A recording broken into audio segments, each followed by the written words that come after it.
Pero quiero iniciar, ¿verdad? Vamos a estar hablando sobre, o sea, la serie se llama Cuidado, si lo pueden poner por allí, el nombre de la serie, Cuidado con lo que deseas.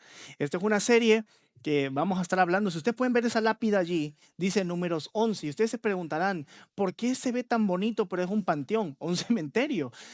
Porque originalmente yo le iba a poner la tumba las tumbas de los codiciosos. Pero estuve toda la semana en la oficina ahí encerrado pensando, es que si le pongo la tumba de los codiciosos, siempre la gente tiende a seleccionar. Esto es para mí, esto no es para mí. Y cuando hablamos de orgullo, de codicia, todos nosotros decimos, eso no es para mí, cuando realmente es para cada uno de nosotros. Entonces, le puse cuidado con lo que deseas, porque en números 11 se menciona las tumbas de los codiciosos por los deseos que tenía el pueblo.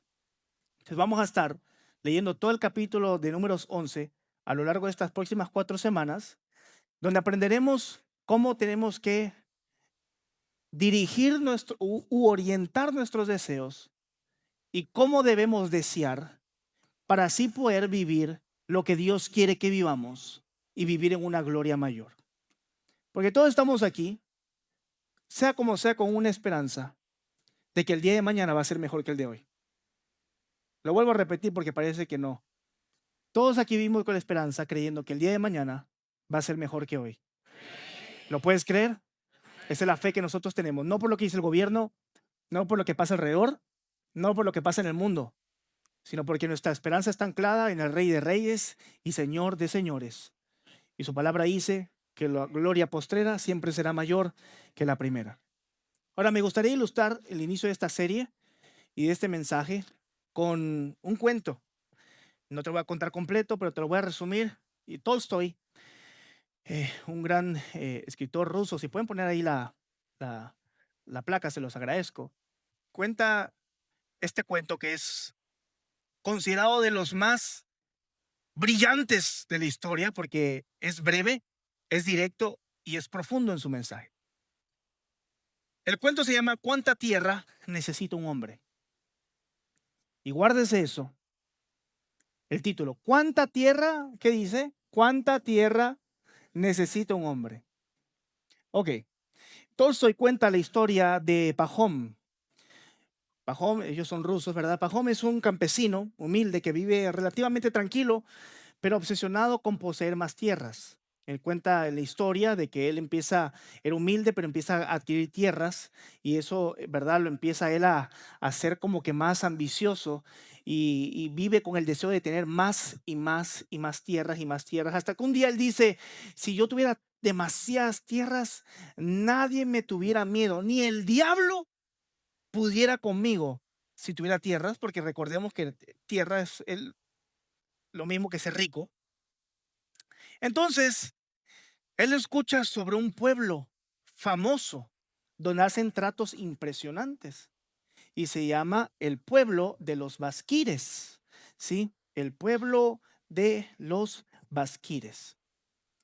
Y él va a este pueblo porque hacen tratos impresionantes y cuando llega allí el jefe del pueblo de los basquires le ofrece un trato jugoso e impresionante. Por solo 1,000 rublos él tenía que pagar y el trato era el siguiente. Por 1,000 rublos está el punto de partida, está el jefe de los campos, ellos son dueños de tierras, pero de muchísimas tierras. Él le dice, ok, por 1,000 rublos el trato es de que tú vengas acá, vas a iniciar en este punto de partida y todo lo que tú camines, desde ahora mismo que empieza la mañana hasta la puesta del sol, pero tienes que llegar antes de que acabe, de que acabe el sol. Todo lo que tú camines, todo lo que tú abarques, si llegas antes de la puesta del sol, todo eso será tuyo por tan solo 1,000 rublos. ¿Me expliqué el trato? Si él no lo logra, si él no llega a llegar antes de que acabe el sol, entonces pierde los 1,000 rublos y pierde pues por así decirlo, el trato. Entonces al día siguiente, dice la historia que Pajón está ahí contento, él está pensando que necesita más y pum, empieza la mañana y empieza a caminar. Y mientras empieza a caminar, él empieza a ver, empieza a ver el valle, empieza a ver parcelas impresionantes con el césped, el pasto, ve algunas montañas y el tipo empieza a caminar y mientras más camina, el tipo más se le abre la mente y empieza a ensanchar su camino.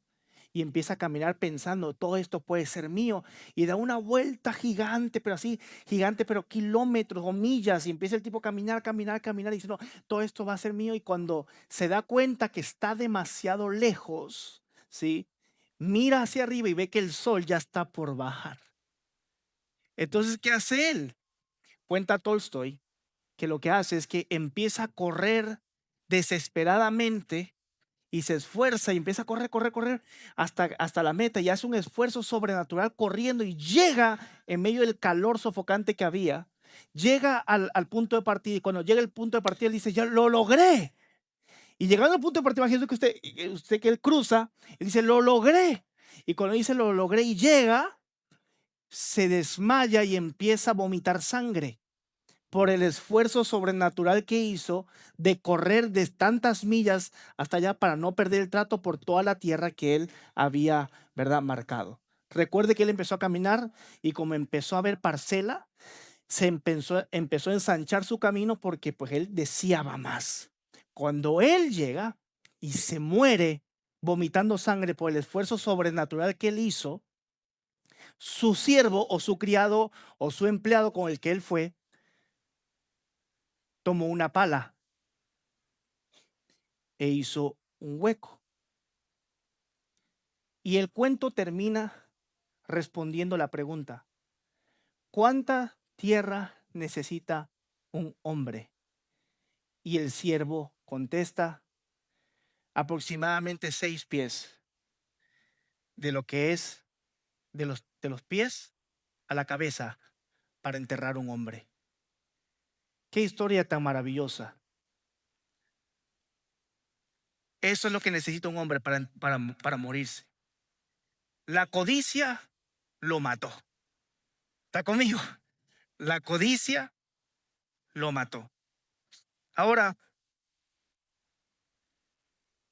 la serie, como te decía, se llama Cuidado con lo que deseas. Vamos a estar viendo 4 mensajes sobre cuidado con lo que deseas.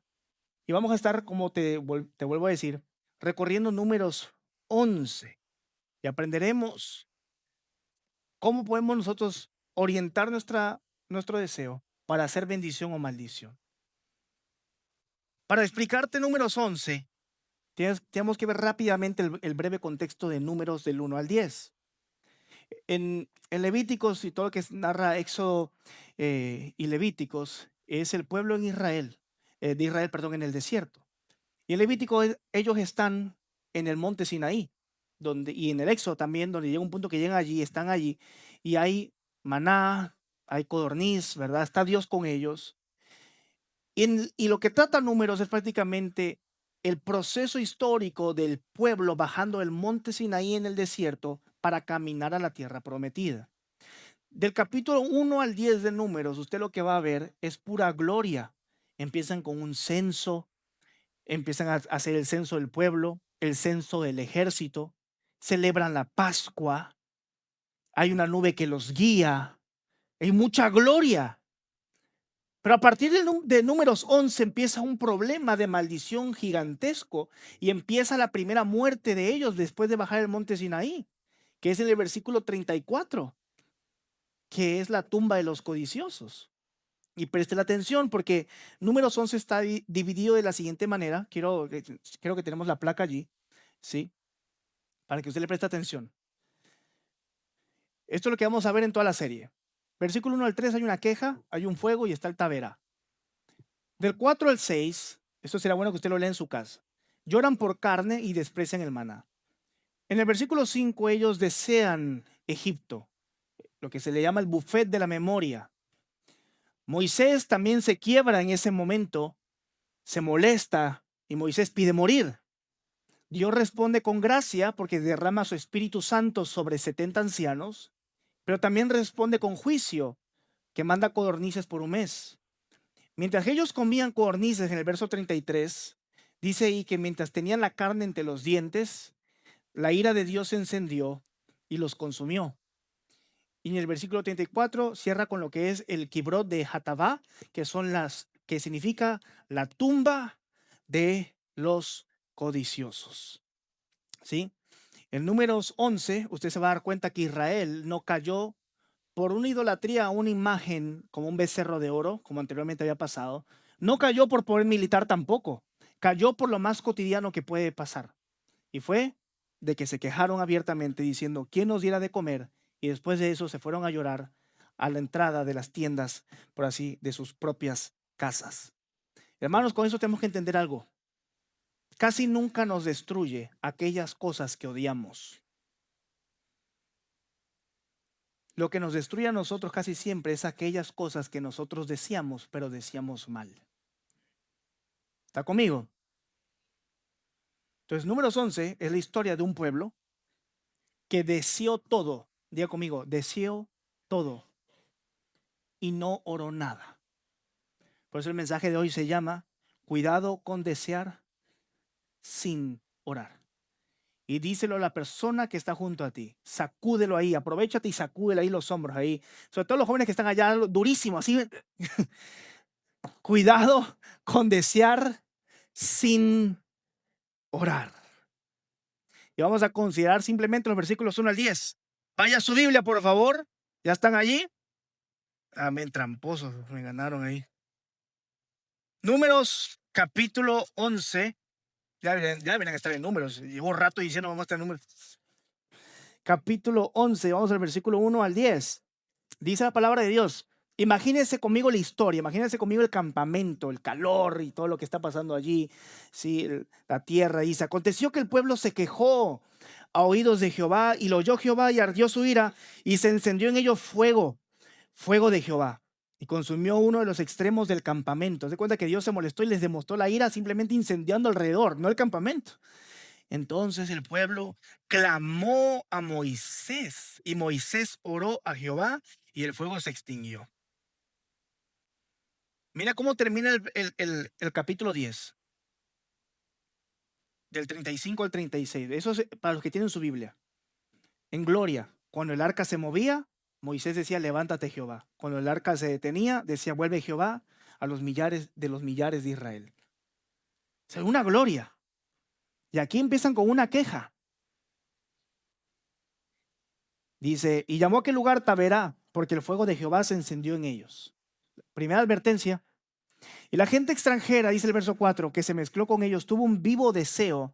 Y los hijos de Israel que también volvieron a llorar y dijeron, ¿quién nos diera? Imagínenselo con el drama. ¿Quién nos diera de comer carne? ¿Quién? Nos acordamos del pescado que comíamos en Egipto de balde. Los pepinos, los melones, los puerros, las cebollas, el ajo. Y ahora nuestra alma se seca. Ven el drama ellos. Pues nada, sino este maná. Ven nuestros ojos. Y aquí hay un paréntesis. Por eso en el esquema no te puse el 7 al 9, porque el 7 al 9 es un paréntesis que hace Moisés. En medio de la queja, él vuelve a escribir el maná y la belleza del maná. Y el maná, lo que ellos despreciaban, dice, y el maná como semilla de culantro y su color como color de bedelio. El pueblo se esparcía y lo recogía y lo molía en molinos o lo majaba en morteros y lo cocía en caldera o hacía de él tortas. Su sabor era como sabor de aceite. ¿Qué dice el verso? Nuevo. Y cuando descendía el rocío sobre el campamento de noche, el maná descendía sobre él. Y mira cómo termina el verso 10, a donde vamos a leer hoy. Y oyó Moisés al pueblo que lloraba por sus familias, cada uno a la puerta de su tienda, y la ira de Jehová se encendió en gran manera. Ustedes pueden ver, subrayé algunas palabras porque yo creo que le vas a prestar mucha más atención. Amén. Ahora veamos el problema del deseo. Porque para ir a hablar del deseo tenemos que llegar a lo que es el deseo, por así decirlo. El deseo es algo con lo que nacemos, es algo natural. Y de hecho quiero que usted sepa que muchos pecados como la envidia, la gula, la lascivia, la lujuria, todo esto gira en torno al deseo. Es más, se dicen los expertos que hasta la crisis de la mediana edad es una crisis de deseo, porque desean aquellas cosas que hubieran deseado tener hace tiempo, haber realizado cosas que no lograron hacer quizás en su juventud las personas de la mediana edad. Obviamente nosotros por la fe sabemos que en Cristo siempre lo mejor estará por venir, ¿verdad? Esa es nuestra ancla, a pesar del mundo. El mundo puede desear eso, pero nosotros tenemos un ancla que en Cristo lo mejor viene todavía para la gloria de Dios, no importando la edad que tengamos. Y el impacto del deseo en el creyente es es muy, por así decirlo, profundo. Es más, quiero que usted sepa que los problemas o los conflictos en las iglesias vienen por deseos egoístas, deseos malvados. Porque yo deseo una cosa, el otro desea otra cosa, y si no se hace como yo quiero, están mal y hay un problema. Ahora, no solamente pasa en la iglesia. ¿Dónde más pasa? En el trabajo, en la familia, en la casa, en la escuela, en la universidad, donde sea. Siempre los conflictos, en su mayoría, son conflictos de deseo. Porque el deseo puede ser o dañino o bueno. Como te digo, no es intrínsecamente malo o no es necesariamente malo. Todo depende, el valor del deseo depende de su orientación. Por ejemplo, pensemos en lo siguiente: belleza, riqueza y poder. Dígalo conmigo: belleza, riqueza y poder. ¿Es malo o no? Claro que no. Pero usualmente tendemos a pensar en belleza, riqueza y poder, no necesariamente como algo malo, pero es algo que la gente, por así decirlo, busca y se vuelve malvada por eso. Mucha gente busca belleza, no solamente física, sino en general, haciéndose alteraciones, dañando su cuerpo, ¿verdad? Mucha gente busca la belleza, no le importa lo que tenga que hacer para llegar a la belleza. Lo mismo pasa con la riqueza. Hay gente que le encanta la idea de ser rico y no le importa lo que tenga que hacer, incluso si tiene que ser corrupto para ser rico, lo va a hacer. Y hay gente que le encanta el poder y no le importa si tiene que pasar por encima de quien sea con tal de llegar al poder. Entonces, son tres deseos, pero que no necesariamente son malos, porque Dios da la belleza, Dios da el poder y Dios da la riqueza. El problema es la orientación. El problema es cuando anhelamos más riqueza, belleza y poder, usándolos como ejemplo, los anhelamos más que a Dios. Cuando tú terminas anhelando más algo o deseando más algo que a Dios, la bendición entonces se vuelve un problema.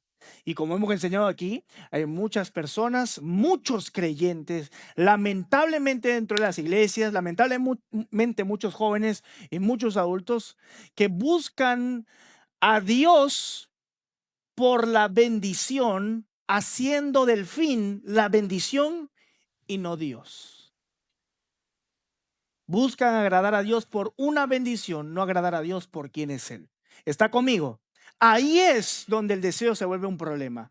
Ahí es donde tú ves a mucha gente por muchos años pidiendo algo que no se le cumple o que no lo vive, porque ya ni siquiera busca a Dios, sino busca una bendición.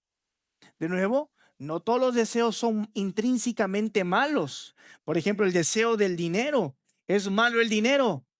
Lo hemos enseñado aquí. Por supuesto que no. El dinero es un medio, pero se vuelve malo cuando se vuelve el centro de tu corazón. ¿Y para qué lo quieres usar? Porque Dios puede darte mucho dinero para bendecir a gente, para ayudar a personas.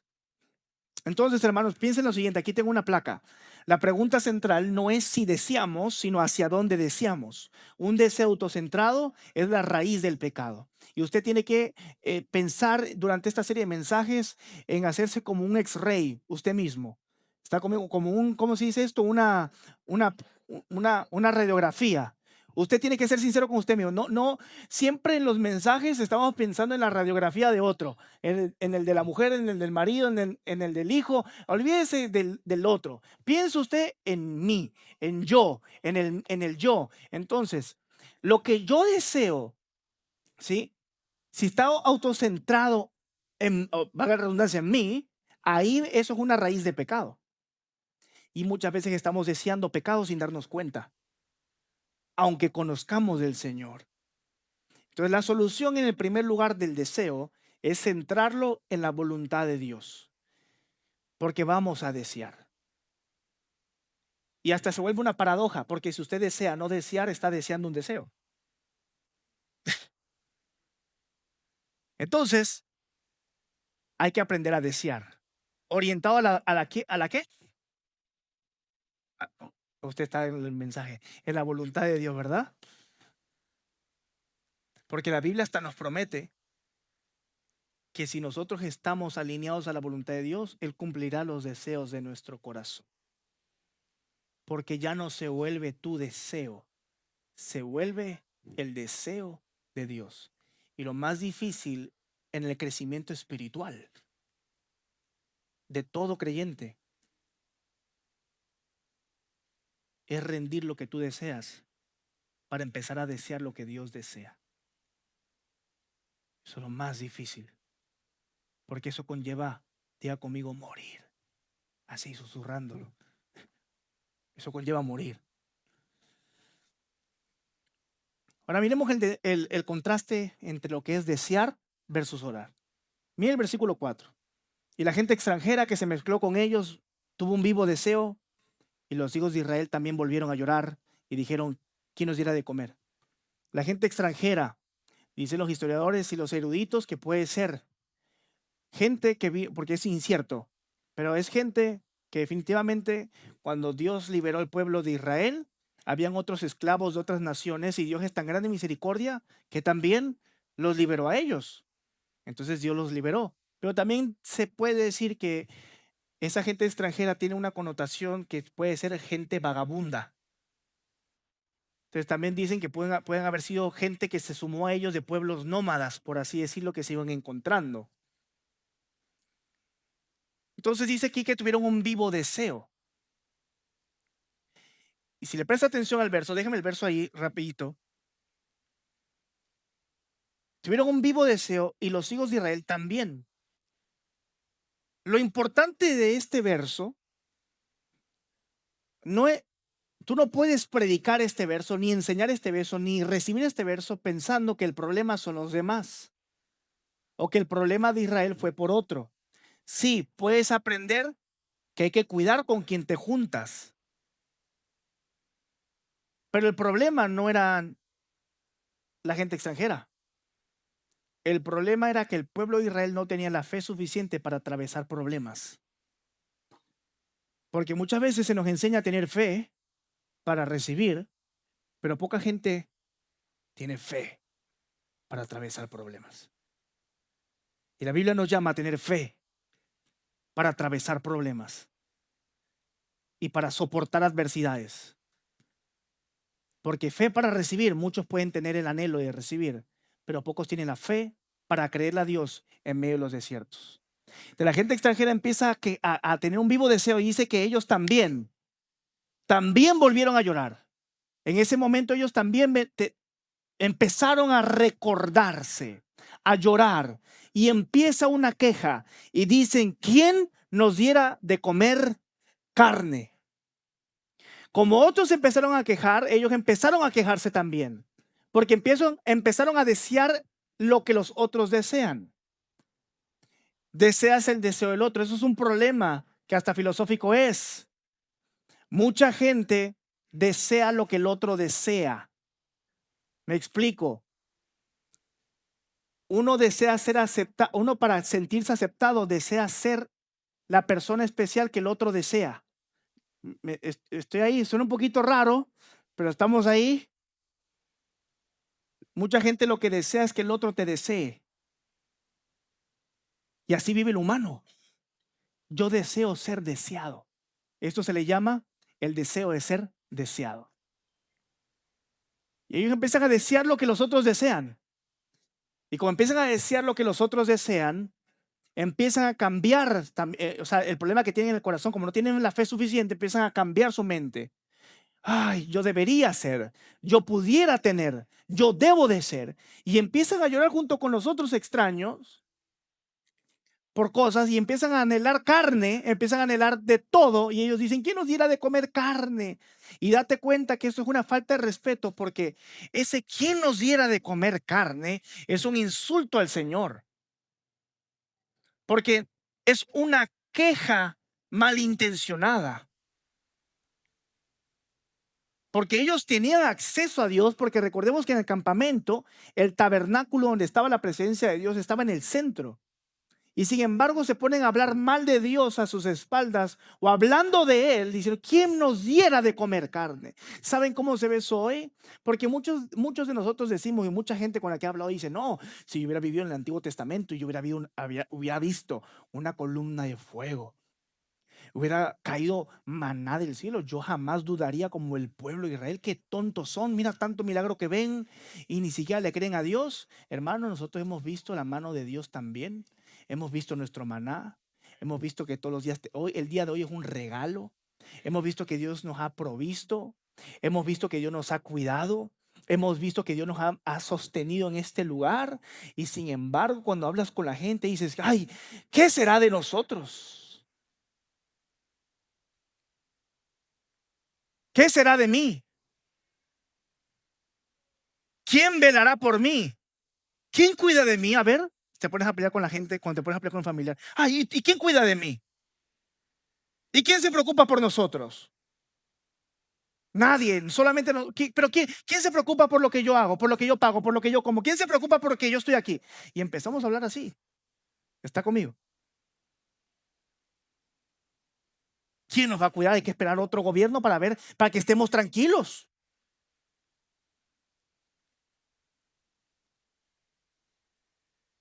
Estamos igualitos al pueblo de Israel en el desierto. Y sin darnos cuenta, esto enciende la ira de Dios. Porque sí predicamos que Dios es amor, pero no se nos puede olvidar que Dios es un Dios celoso y un Dios justo. Y a veces, aunque seamos cristianos, estamos en la calle, en medio del problema, en medio del tumulto, diciendo, ¿quién sabe qué será de esto? Como si no hubiera un Dios que te escucha.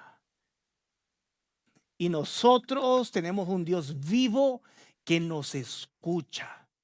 Que antes de hablar de quién te va a cuidar, tú tienes que saber que el que te cuida es el Rey de Reyes y Señor de Señores. Antes de andar, de seguir con, hermanos, antes de que sigamos con nuestras malas crianzas, tenemos que saber que Dios nos escucha. Que Dios nos escucha y que si Dios nos ama, Dios también nos va a dar vara. También Dios corrige. ¿Está conmigo? Y también hay un problema fundamental aquí. El pueblo de Israel tenía una fantasía, diga conmigo fantasía. Porque aquí hay un problema muy grande. Mucha gente cuando recibe una palabra de Dios o siente que Dios le está hablando en su corazón a través de las circunstancias y las personas, tienden a fantasear. Y esto pasa no solamente en los cristianos, sino pasa en general. Por ejemplo, mucha gente piensa, yo quiero empezar mi propio negocio para tener más tiempo libre. Por favor, vas a trabajar 4 veces más. Pero es que Jeff Bezos se la pasa de vacaciones. El proceso ya está, es otro nivel, me explico, de proceso. Ya llegó a ese nivel, pero por muchos años no te va a tocar un yate.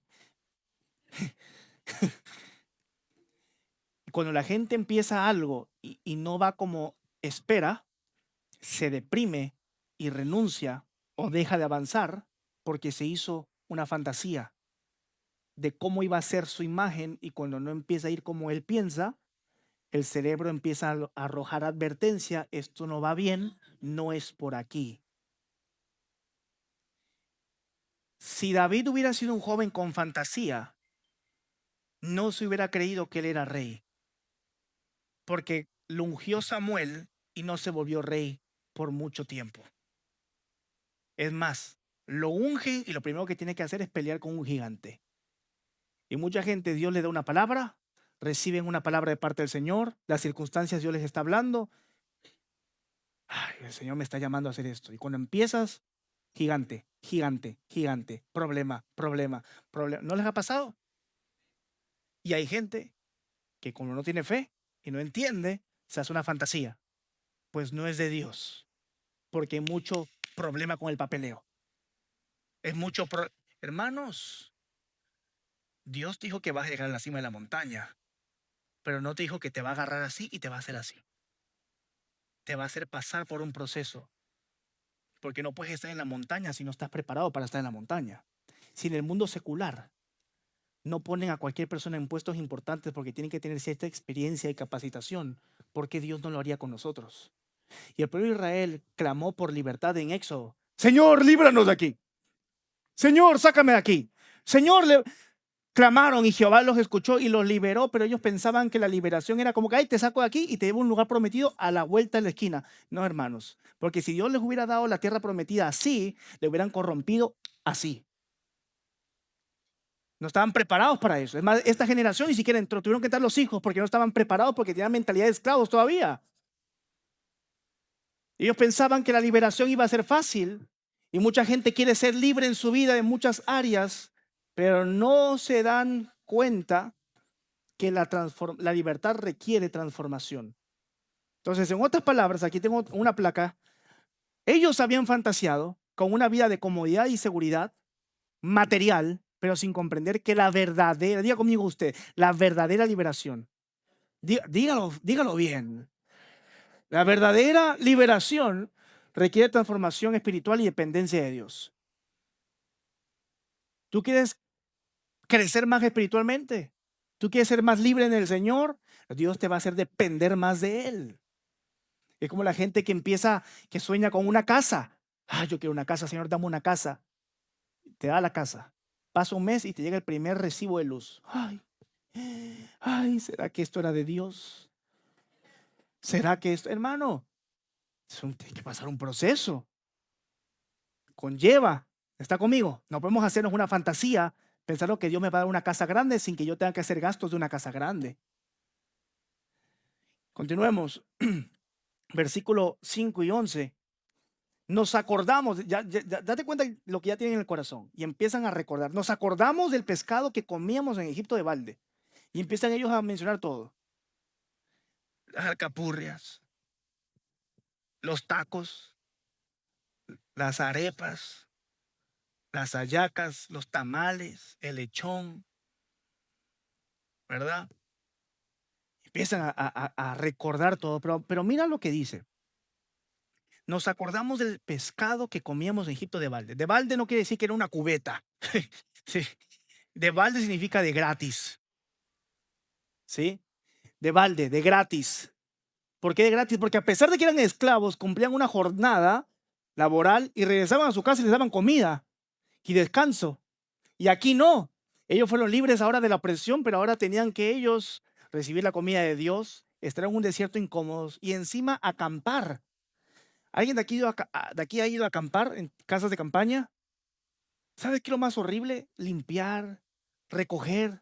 Ahora imagínate hacer eso, que en tu familia sean 20 personas y tener que moverte en el desierto lleno de tierra. Entonces están quejando, me acuerdo, de que en Egipto comíamos así, me lo daban gratis. Primero que nada, Dios los viene bendiciendo todo el tiempo con cosas sobrenaturales. Cae pan del cielo, Dios mío. Te cae la carne, si no tienes ni siquiera que ir a cazar y sin embargo te sigues quejando. Y todo es porque se recordaron. Y esa palabra la pongo en rojo porque viene de la palabra sacar, que se pronuncia Sahar.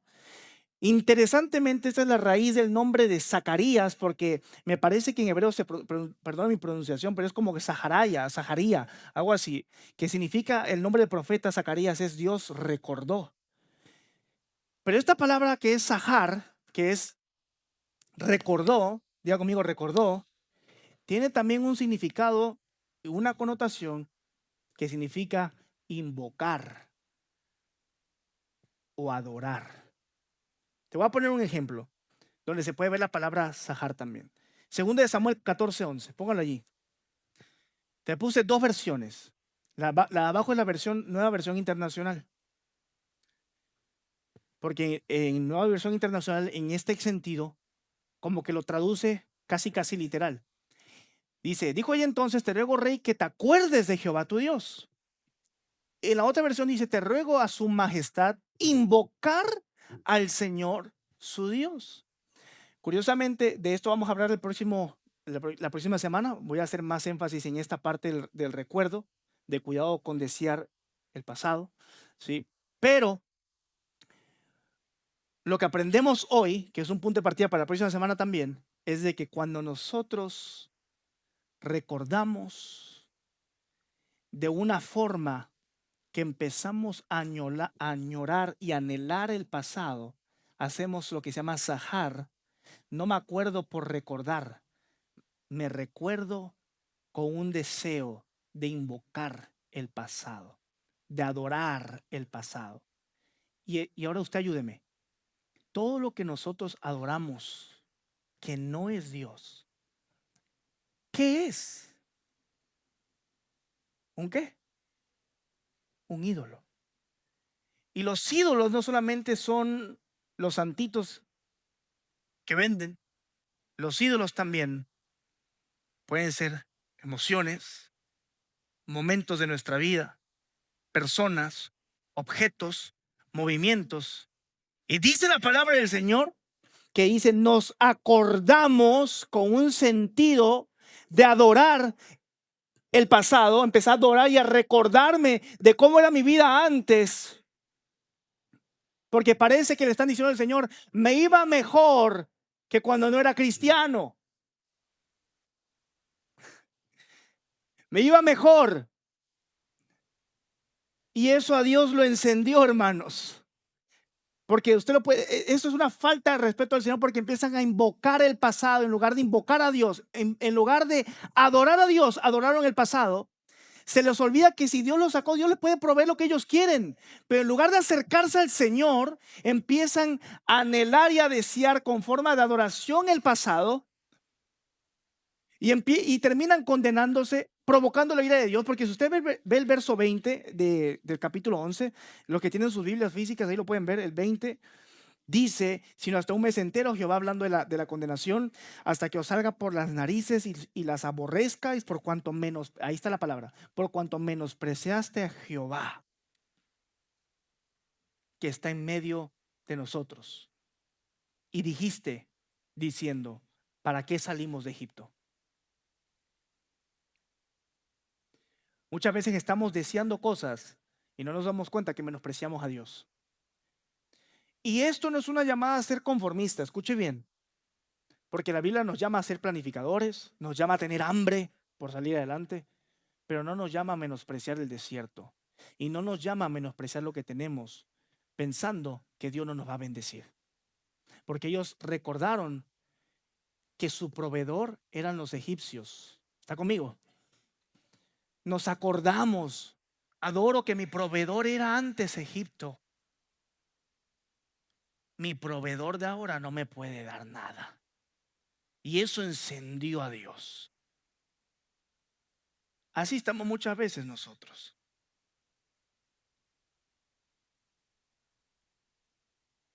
¿Quién nos puede dar carne? ¿Quién cuida de mí? ¿Quién me va a levantar? ¿Quién me puede prosperar? No se puede salir adelante. Mira, date cuenta del lenguaje. No se puede salir adelante. No se puede prosperar. No puedo avanzar. No se va a arreglar mi situación migratoria. No se va a arreglar mi situación financiera. ¿Qué es lo que nos espera a nosotros? Es un lenguaje que hay constantemente. Muchos hispanos, en mucha gente. No se puede. ¿Y sabes qué es lo peor? Que venga de alguien que tiene a Cristo en su corazón. Se nos olvida que Dios nos puede prosperar, que Dios nos puede proveer, que Dios me puede cuidar, que Dios es el que tiene en su mano el decreto. O sea, tu confianza no puede estar en un político o en el decreto político. Tu confianza tiene que estar puesta en el Rey de Reyes y Señor de Señores. Porque sí, los egipcios les daban comida de gratis, pero los tenían como esclavos. Pero Dios nos vino a ser libres y a darnos vida en abundancia, dice Jesucristo. Démonos cuenta del contraste, pero todo pasa por el deseo mal encaminado, porque ellos deseaban las cosas en el momento y muchas veces Dios no nos va a dar las cosas en el momento. Y con esto quiero hacer un contraste de deseo y necesidad. El deseo usualmente tiene que ver con hábitos y anhelos. El deseo es algo que dice, lo quiero ya. El deseo es algo que busca ¿cómo se dice? gratificación inmediata. Por eso mucha gente tiene un mal deseo y termina endeudado, porque tiene deseos y termina con una gratificación inmediata porque lo quiero ahora, y ahí rajan la tarjeta de crédito, ¿verdad? Pero esto es tema para otro lado. Pero afecta en todas las áreas de nuestra vida. Lo quiero ya. Me quiero casar ya, y buscas a cualquiera. No, eso es para toda la vida. Imagínate vivir toda la vida amargado. Quiero felicidad ya, y buscas qué es lo que te va a hacer feliz por un momento. Pero otra cosa es la necesidad, y la necesidad es un poquito más complejo de explicarlo, porque la necesidad no busca la satisfacción presente, sino busca la satisfacción del futuro, sacrificando el presente. Y nosotros tenemos que aprender a decirle a Dios en nuestras oraciones, no solamente lo que yo anhelo, sino lo que yo necesito. Hágase su propia radiografía, sus oraciones cómo son. ¿Tu oración es siempre lo que tú quieres, o también oras por lo que tú necesitas? Porque Dios sabe lo que tú y yo necesitamos. ¿O no es así? Aquí te lo pongo una placa. El deseo se centra en el presente y la comodidad, y la necesidad tiene que ver con el futuro y la sostenibilidad. Tú tienes que aprender a tomar decisiones en base a lo que tú necesitas en el nombre de Jesús. Antes de comprar algo, pregúntate, ¿lo deseo o lo necesito? Si no lo necesito, puede esperar. Llegará su momento. Pero mucha gente no quiere pedirle a Dios lo que necesitamos. Queremos pedirle a Dios lo que queremos, lo que deseamos. Y hay veces que estamos en momentos de crisis en nuestras vidas, en cualquier área, sea cual sea, pero necesitamos pasar por allí. Y el pueblo tenía que saber que necesitaba pasar por un momento de caminar. No pasa nada. No me voy a morir de hambre porque Dios cuida de mí. No me voy a quedar sin dinero porque Dios cuida de mí. No me voy a quedar sin amigos porque Dios cuida de mí. Muchas veces pedimos a Dios, sobre todo la gente joven: Señor, yo quiero un hombre así, yo quiero una mujer así. Y empiezas a hacer una lista, una Barbie, dibujas ahí. Esto es lo que yo quiero, pero ¿qué es lo que necesitas? ¿Cuál es el esposo que necesitas? ¿Cuál es la mujer que tú necesitas? A la gente que está soltera. No lo que tú quieres, sino lo que tú necesitas.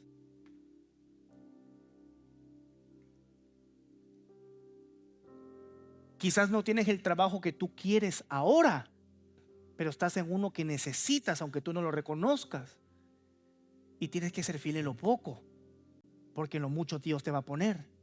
Pero no te puede poner allá en lo que tú deseas, si en lo que tú necesitas ahora mismo no eres fiel. Y si estás en los momentos que tú necesitas y no quieres, y te la pasas quejándote, quejándote, quejándote y quejándote. ¿Usted ha conocido gente así? Lo único que dicen es quejarse. Se quejan de medio mundo, se quejan hasta del perro y del gato, se quejan de la urbanización, se quejan del fraccionamiento, se quejan del county, se quejan de la ciudad, se quejan del estado, se quejan del gobierno, se quejan del mundo, se quejan de todo.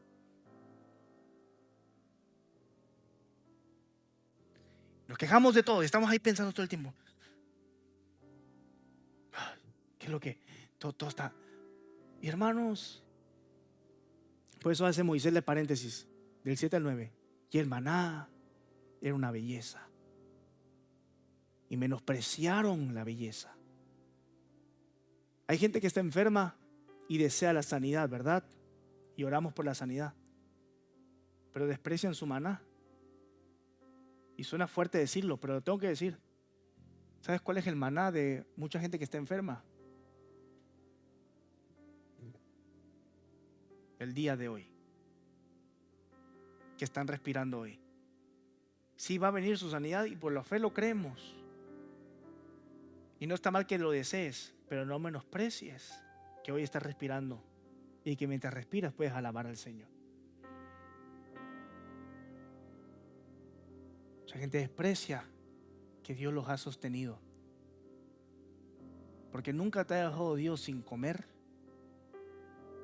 Hasta en tus peores momentos Dios siempre envió a alguien o envió algo. Y sin embargo, ¿qué hacemos? Solamente veo el maná. Ya me cansé de esta gente, ya me cansé de este trabajo, ya me cansé de esto, ya me cansé de lo otro. Y en lugar de tener hambre por algo mejor, empezamos a ser ingratos con lo que nosotros tenemos. Pero si Dios me ha provisto, si Dios me ha bendecido, si su mano ha estado sobre mí y si su favor está sobre mí, aunque esté pasando momentos difíciles, mi esperanza está en que yo sé que el que cuida de mí seguirá cuidando por mí y que lo que viene será mejor y que estos desiertos son plataformas simplemente para que Dios se manifieste. Todo desierto es una plataforma para que Dios se manifieste, porque para los hijos de Dios todo obra para bien. No importa qué tan dura haya sido tu vida, qué tan duro haya sido tu impacto emocional ahora mismo, para Dios todo obra para bien. Porque Dios en los momentos más difíciles, hasta en los desiertos puede haber milagro. En los desiertos cae pan del cielo. En los desiertos hay agua hasta de las rocas. En los desiertos hay reconciliación. En los desiertos hay sanidad.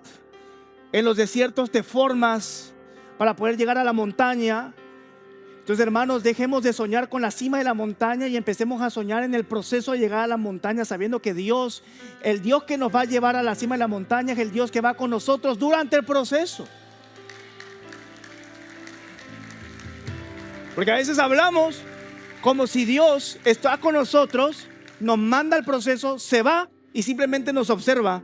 Pero Dios no se va a observarnos, Dios está con nosotros en el proceso. Él camina con nosotros en el proceso. Él sabe lo que nosotros necesitamos. Él nos escucha. Por eso te digo, no te estés quejando. No te estés quejando. En lugar de desear, ponte a orar, porque aquí viene lo más importante y el cierre de este mensaje. Hebreos 11:10. Y oyó Moisés al pueblo que lloraba por sus familias. ¿Y en dónde lloraban? ¿Qué dice su Biblia? ¿En dónde lloraban? Ponme el verso 10. ¿En dónde lloraban? ¿Qué dice sus Biblias? ¿En dónde lloraban? En el 10. Números 11:10. ¿A la entrada de qué? ¿A la entrada de dónde? Entonces ellos empezaron a quejarse los otros, se contagiaron también, siguieron quejándose, empezaron a hablar mal de Dios y encima de eso van primero a la casa a contagiar a sus hijos, a sus esposas, a su familia. Hay gente así también hoy. Vienen a la iglesia, sirven en la iglesia, diezman y ofrendan fielmente, pero en la casa, enfrente de los hijos están diciendo: ¿quién nos va a bendecir? Ay, la cosa está mal, todo está peor, no podemos salir adelante, hija, no podremos salir adelante, hijo. Ay, mi amor, estamos mal. Y tus hijos lo escuchan y están escuchando la queja constante. ¿Y sabes qué piensa tu hijo? ¿Sabes qué piensa un joven que ya empieza a razonar? Dice: pero ¿por qué Dios sería así con mi familia si le entregamos tiempo, le creemos a Dios? Y esos jóvenes se crecen diciendo: ¿para qué voy a ir a la iglesia si solamente escuchaba a mis papás quejándose del Dios que les servían? Hay gente que lleva los problemas que hay en la iglesia de servicio a la casa. Se quejan del pastor, de los líderes, del hermano, de la hermana enfrente de los hijos, y lo único que hacen es escuchar y contagiar. Son unos hipócritas todos, empiezan a pensar lo más pequeño. Nadie sirve para nada. Y sin darte cuenta estás afectando a una generación que se va a alejar del Señor. Todo por no cuidar tu lengua. Y todo porque en lugar de orar con el Señor y hablar con el jefe, que es Dios, te pones a quejarte.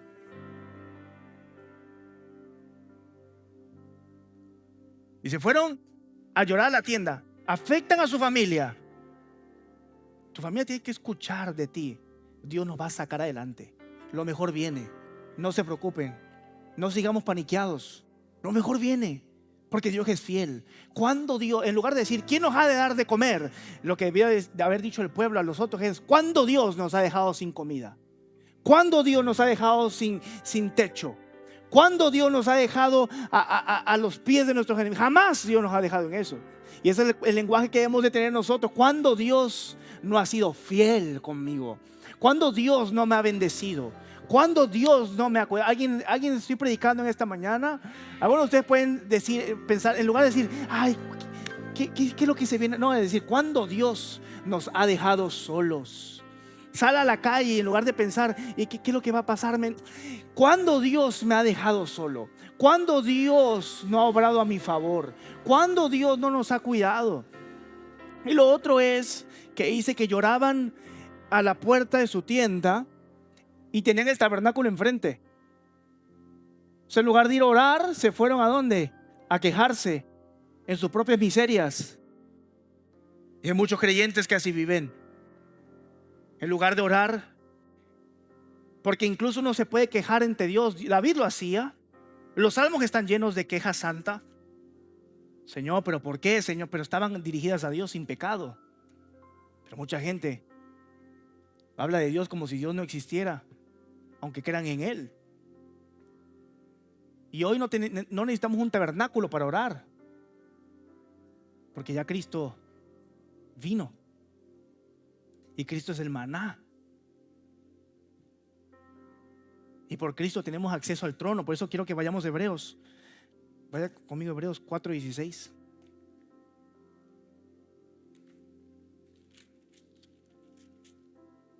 Del 14 al 16 se habla de Jesús como sumo sacerdote. Y mira lo que dice el 16. Acerquémonos pues confiadamente al trono de la gracia para alcanzar misericordia y hallar gracia para el oportuno socorro. Lo que este versículo está diciendo prácticamente es que si de verdad conociéramos quién es nuestro sumo sacerdote, que empieza desde el verso 14. ¿Quién es nuestro sumo sacerdote? ¿Quién es? Les pregunto. Jesús. Y Jesús hace posible la oración y lo hace como un privilegio. Acercámonos al trono confiadamente de la gracia porque Él nos va a escuchar. Acerquémonos confiadamente porque Jesús sabe lo que es pasar hambre y Jesús nos va a escuchar. Y es una maravilla acercarnos a orar. En lugar de andar deseando algo, pongámonos a orar porque Dios nos va a escuchar. El trono de la gracia, alcanzamos misericordia y hallamos gracia para el oportuno socorro. ¿Qué quiere decir? Que Dios no nos va a dejar morirnos. Dios nos va a dar el socorro. Dios nos va a sacar adelante. Pero tenemos que acercarnos a la oración. Pero escuche bien, con privilegio. Porque siempre estamos pensando, y yo he escuchado a muchos cristianos que buscan, no, es que yo tengo que hacer, es que la oración me es difícil, tengo que hacer una rutina. Y yo digo, ay de nosotros, qué vergüenza para nosotros, que en lugar que vemos la oración como algo que tenemos que obligarnos a hacer, cuando deberíamos de verlo como una maravilla, porque Dios me escucha. Porque es el trono de la gracia de Dios. Porque ahí yo puedo llorar, ahí yo puedo quejarme, ahí yo puedo reír. Y Dios me va a escuchar. Y Dios va a hacer cambiar mi mente y mi corazón. Y Dios me va a dar la gracia. Es allí donde Dios me va a tocar el alma. Es allí donde voy a saber qué es lo que yo necesito y donde yo voy a salir restaurado. Es allí donde Dios te va a hacer saber que tú puedes con todo lo que tú estás pasando. Y que te es necesario, pero sobre todo que Él está contigo. Pero ¿cómo es que reprobamos el examen? Cuando no oramos y no nos acercamos al Señor. Y en lugar de acercarnos a Dios nos quejamos de lo que estamos pasando. Ay, voy otra vez, otro trabajo, estoy cansado, tengo hambre, mi familia es aquí, mi familia es allá. Y empezamos a quejarnos y a quejarnos y a quejarnos. Y te digo algo, quítate eso ya de la boca y ponte a orar y deja que Dios cambie tu voluntad. Porque si nos entregamos a Dios, de verdad, si entregamos a Dios, la promesa se cumple. Que con esto cierro, Salmos 37:4.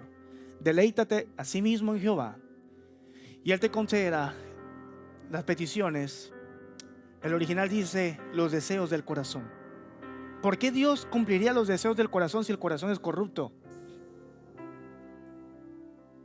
No dice a cualquiera, dice al que se deleita, ¿en quién?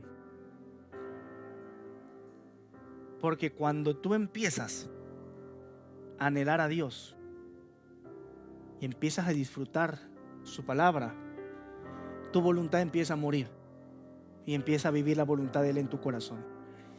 Y lo más difícil de la madurez cristiana y espiritual